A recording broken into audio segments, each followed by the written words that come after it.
station? Right. I was Eric Erickson, and I was in Colombia developing educational television in 1963 to 1965, in September through June of '65. And most of the time I spent working out of the television studio complex in Bogota, the capital. At another show, I remember talking a little story about these are the costumes, and I called the Defense Department in Colombia. I said, would you send over a couple of people, your soldiers with their nice costumes in the various areas, the Spanish costume and the Colombian, and we give a progression of the nice uniforms that they had. So we had 4 of them come in from the various eras, and very colorful. Unfortunately, it was black and white, but you could still get the contrast. And you talked about each and how they developed the Defense Department of the Colombia, and of course it was quite somewhat violent, but we finished that up, and the lieutenant who was in charge said, now, he said, what do you want me to do with the rest of them? And I said, well, I just have 4 of them. No, I mean the rest of them outside. And he had brought in an entire battalion of, you know, and they were all standing at attention out in the parking lot waiting to be brought in the studio. Well, that was impossible. So I ended up saying, well, can we bring some cameras outside and maybe they can march by? Oh, that'll be wonderful. So they, you know, got on their lines and they marched by and saluted. It was the most colorful show we ever had. And the teacher was just thrilled with it. And at the end, about a week or 2 later, I got this lovely, I wish I had brought it, lovely decorated, nice letter from the director of the Defense Department of Colombia, commenting on how wonderful the Peace Corps was, and that we really appreciate the work that you made in contribution to our patriotic, the feeling of the country. It was just really, because we transmitted it all over the country, and they were just ecstatic. I think it was the first time the Peace Corps actually worked up with the Defense Department of its country. But the Bolivia death road, that was exactly the kind, you know, where you have like for 2 cars and you have enough room for 1, and they have to pass each other, and it's such a machismo in driving these buses. These are the guys had to be to get there first. So they would go about 25, 30, 40 miles an hour around these mountain roads trying to pass each other, and there really wasn't any room for 1 bus. So I'll tell you, you got religion real fast riding these buses along the mountain roads down to from what usually Bogota was a high area, 9,000 feet. So you drop down, you know, to the coast, and you had to go to the Cordilleras, the mountains, and it was just a horror show. You know, you drove like this, Bible in one hand and your mask in the other.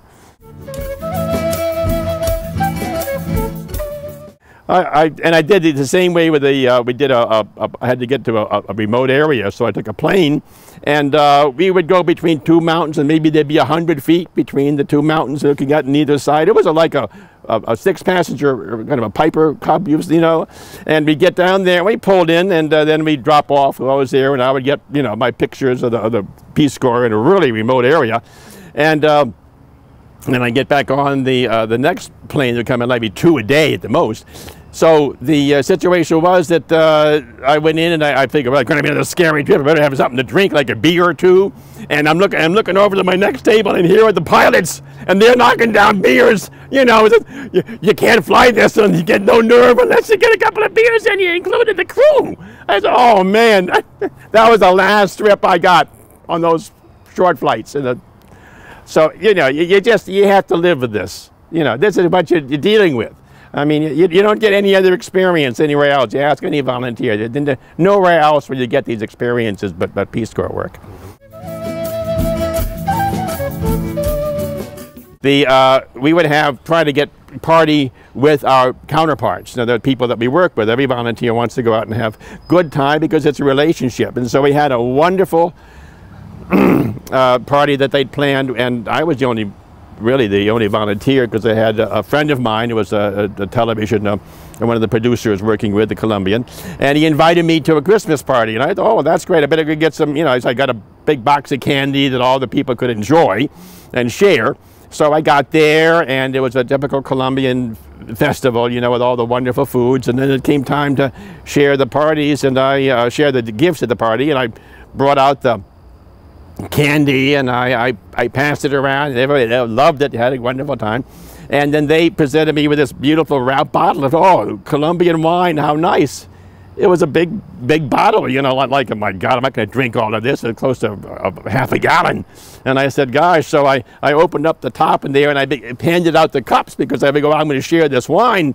And I began to pour it out, and everybody at the party had a little glass of wine in their hand. And the woman who was running it, kind of the hostess, yelled out, and she came in the door and says, no lo beban, no lo beban.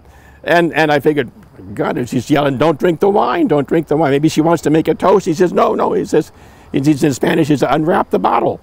And I unwrapped, you know, took the bottle, took the wrapping off, and here they give me like half a gallon of bath water. I looked at it, and I quickly, I figured, what am I going to do with this? So I had my little cup of wine, and I threw it over my face, and I said, Que buen año, what a good year. And all the people there thought it was so much fun, they kept throwing it on themselves too. It was like the connection, you'll never make that anyway but being there and the spur of the moment. It was like everybody loved me and I loved them. And it was probably the highlight of my social life.